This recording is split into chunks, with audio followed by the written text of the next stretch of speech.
Hello, hello. Just wanted to check in with you guys. Last minute live stream. There may not be a lot of people on here. That's okay. I'm a little bit late to the party with the FabFilter Pro-Q4. And I just want to do a first look. So I'm just going to kind of give people a second to jump in while I check a few things here, make sure everything's working. If you guys can't hear me, let me know. But I think we should be good. So I don't expect a lot of people on here. Like I said, I literally just announced 10 minutes ago that I was going to go live. And I just picked up the FabFilter Pro-Q4 update last night for like 60 something bucks. If you're a Pro-Q3 owner or previous FabFilter owner, you get a special upgrade price. And I watched a couple videos. I know there's a bunch online already. That's why I just decided to go live real quick and kind of just go with the flow, see what happens here. So what I did is I'm going to go ahead and share my screen, and I am looking at the FabFilter Pro-Q4 website. And here's some of the interesting new features that we're going to play around with today. So with Pro-Q4, you can control any other plugin instance in your session from a single interface. That's pretty crazy. Easily navigating the list. That's really cool. We got to try that. So let's give that a shot. Here's what we're going to do. I got a track that I've been working on here. It's kind of a deeper track. I'm going to play it for you.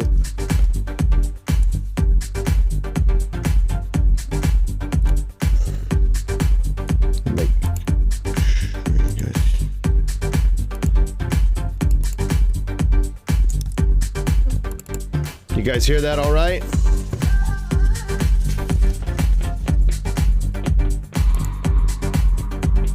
Okay, so I am going to throw on the Pro-Q4 and just play around with this thing and see what it can do. What I'm really interested to see right away is how you can navigate from a single interface. So let's throw this thing on a few.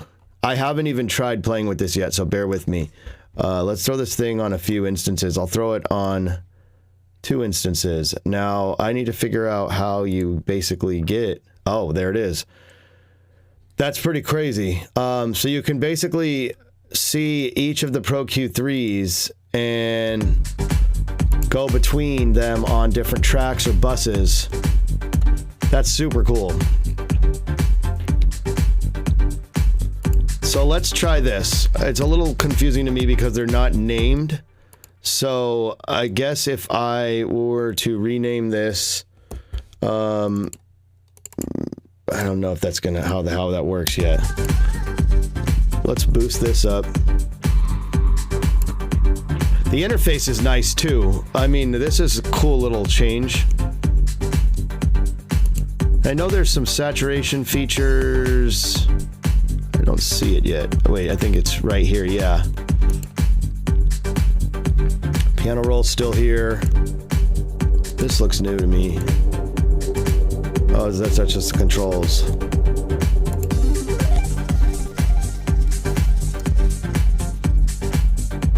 Okay, well, let's try to take this instrument bus now, and I'm going to go back to this chord bus, and I'm going to put this Pro-Q3. That's super cool. I wish you could name this. Oh, you can. Okay. So there it is. Then you can just go... Wait, this is the bass. Yeah, I see how this works now. This alone is pretty game-changing. Super intuitive. So you could almost be like... I'm just fooling around. I'm not permanently using these settings, but...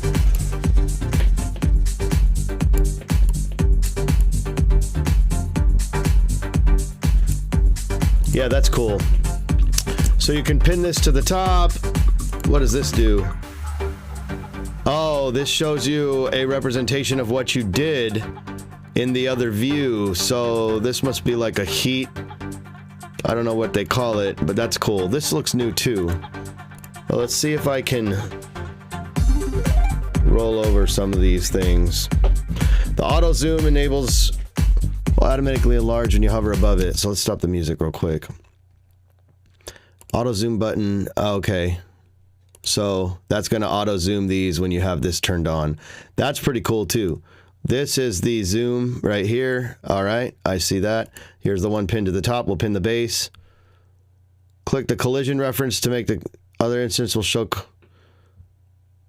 This also sets which external spectrum. So, okay, so this is like the spectrum button, and if you turn this on, you can then allow the base to be seen in all the other. That's crazy. So if I want to then adjust this, I just click. Whoops. Oh, you got to expand. How can you open this up though quickly? You get those controls. EQ match. This is pretty crazy. I see. Yeah, you just have to X out and then I see. Oh, boom. And you're in this instance, so that's the instance you're in. Okay, interesting. That's a pretty cool feature. All your Pro-Q4 instances in one interface. FabFilter. Wow. That's props for that one. Tries treatment of problematic frequencies, of problem frequencies. So this is the new spectral dynamics mode.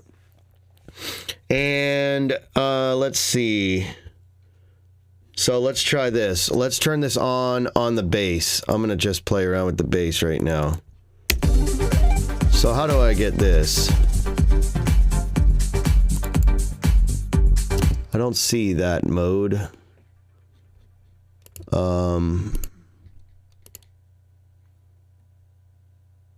There's a little arrow in their video here. What am I missing? Make spectral. There we go. All right, so we have the threshold, tack, release, spectral density. Then you can hear. So let's bring the threshold down. So I guess if I'm boosting, it's going to do that. So if I cut,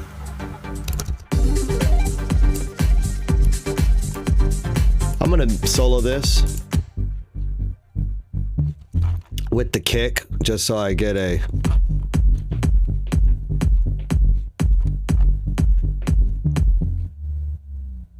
I want to hear.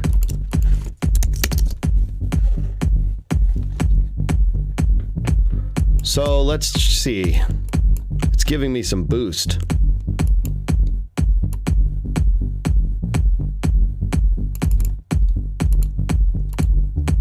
What is this? Oh, that's external sidechain, okay. So this is what it's boosting. So I can push the release up. Out of here, let's see what this is doing. Ah, I like that. That's pretty cool. Now let's try to take these chords, playing with this FabFilter instance again, and let's turn them on, solo them in, and I'm gonna make this one spectral.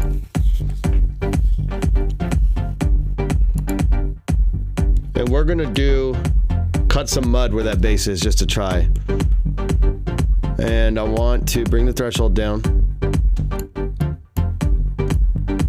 I guess it doesn't see anything spectrally.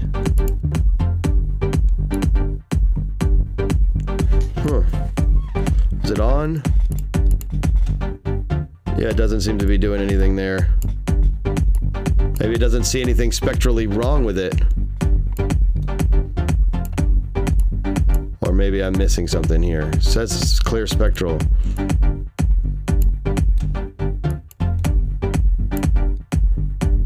So you've got the dynamic range. This is an interesting feature. It worked on the bass. Let me clear this out.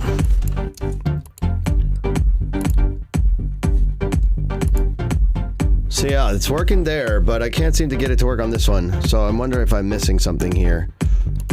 I love that though. I love how you could switch between them. That's just crazy.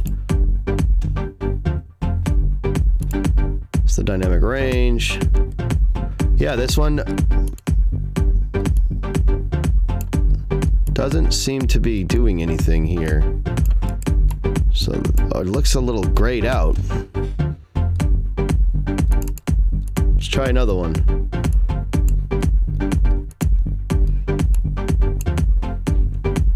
Huh, interesting.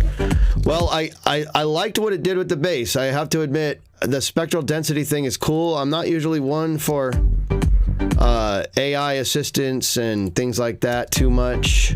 I'm a little cautious with it, but I like how this is functioning and what it does.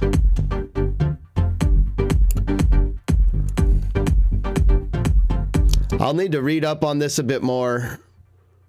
How selective the spectral processing is at lower values. Yeah, so, you know, there's a lot of new features in here. I think the update for 60-something bucks is worth it.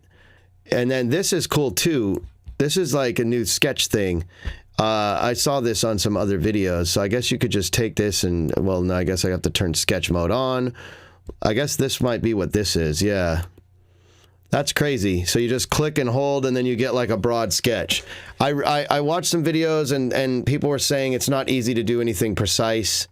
It looks like it turns off, so you can't like get in there. Well, I guess you kind of can. Look at that. You can kind of just... Well, then it's weird. It shuts off. Okay, so you gotta click and hold. So the more you go, I see, like if you go left, and the more you kind of go left, it gets, and down, it gets tighter and tighter. So you can get pretty surgical with that. But it is kind of meant for like a more broad brush stroke. But yeah, this is crazy. You know, I guess if you have like an EQ curve in mind, you could be like, ooh, I want something like that. And so that's a cool feature, EQ sketch and usability. I have another list here of all the new features. So EQ sketch, target problem frequencies of spectral dynamics. We did a boost with that on the bass. I couldn't get it working on those chords. I'll have to figure out why. Control all, I guess there maybe was no problematic frequencies. That could also be the reason. Control all Pro-Q4 instances from a single interface with the instance list. Bring analog model, we played with this. Bring analog model to color and warmth to sound with character modes. Yes, this is down here.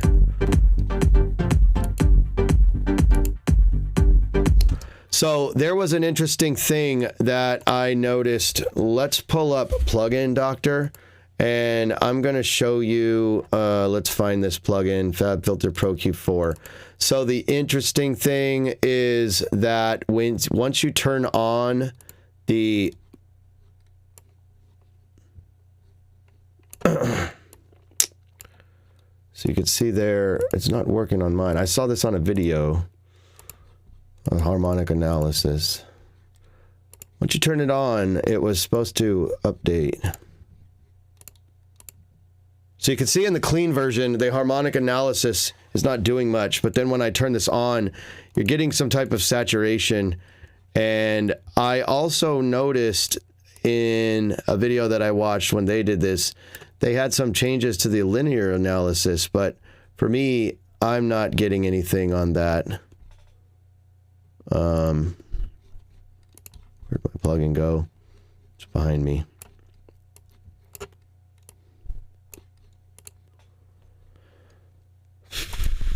Natural phase, linear phase. Yeah, we're not getting anything on ours. Let me try to load something up. See a little bit there. Clean. It changes. So yeah, I guess depending on the option you have. So know that this is going to give you some saturation, going to change your character and your tone. I also noticed it had some roll-offs. So just a quick look at that. And let's see. Copy and paste EQ curves between plugin instances. That's interesting. I guess you could copy that here and then go to the another one instance, and let's just, here's one. Let's try to paste it. So it just copied. So I guess if you select all, copy, paste. Just did the one. Interesting. full-featured preset browser. Let's check out the new preset browser. I haven't seen that. Okay, so it looks like the Pro R2, which I like this browser. I find it a little clunky sometimes, but just kind of moving around. But it's more when you have to scroll down this way that I find. But it is clean, and I like how it has the descriptions, and I like how it has the favorite, the little star. So that's new. So there's also fractional slope settings. So let's check this out. So the fractional slope settings are going to be in the queue. So if I wanted to, let's see, bell filters can now be created. So for example, 3D low cut or 14.2 dB octave. Fractional filp. Yeah, so this is it right here. Yeah, so this is crazy. Wasn't in the queue. Sorry, I was misreading that.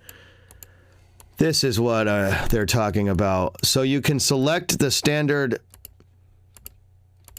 ones. You know, you have your 12, 18 for your slopes, and then if you want to, you can use this slider to slide around. Oh, that's a new feature too, the all pass, which I'm going to get to slide around. So this is pretty cool. I'm interested to know how musical this is. Like, will I really use this? Let me get rid of this all pass. Because usually one of these is fine, but I guess it's worth playing around with. So you just click the bar and you can slide and you get fractional slopes. So the crazy thing is the shapes that you could make with that though. Like, that's an interesting shape. I'm sure for sound design, this could be very useful. I love the new look. It's very updated. And another feature that's new is this all pass filter, which looks pretty crazy. So with an all pass filter, you can do some phase corrections. I'm not a pro at all pass. I haven't used it too much, but knowing about phase, this is a way to fix some phase issues. I'm sure there's a lot of use cases for it if you wanted to get into it. Apply phase adjustments with the all pass filter type. Parameter editing directly in the EQ parameter display. Yeah, improve freshness design.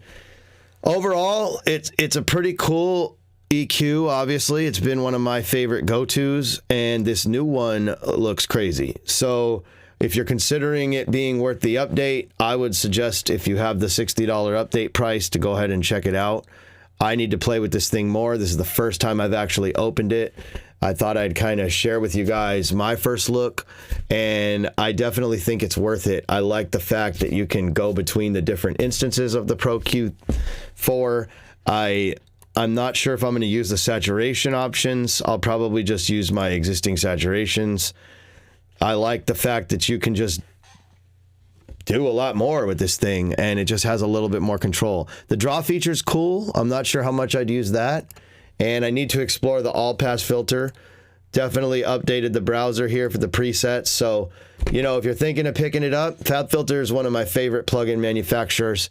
And I know I kind of stress not to buy every plugin under the sun, but there are some go-tos that are just really good, and this is definitely one of them. I still do use the stock Ableton EQ, or if I'm in Pro Tools, I use the stock EQ a lot. But if I want to get really surgical and have a lot of finite control, or if I'm doing some mid-side, this is my go-to EQ. So I hope that helps you guys, and thank you for tuning in to this extremely last-minute live stream. And I have a lot of stuff in store for you in 2025, so stay tuned for that. I have an announcement this week, a small, soft announcement, and a big one the following. And I will catch you guys on the next video. Have a good day. Peace.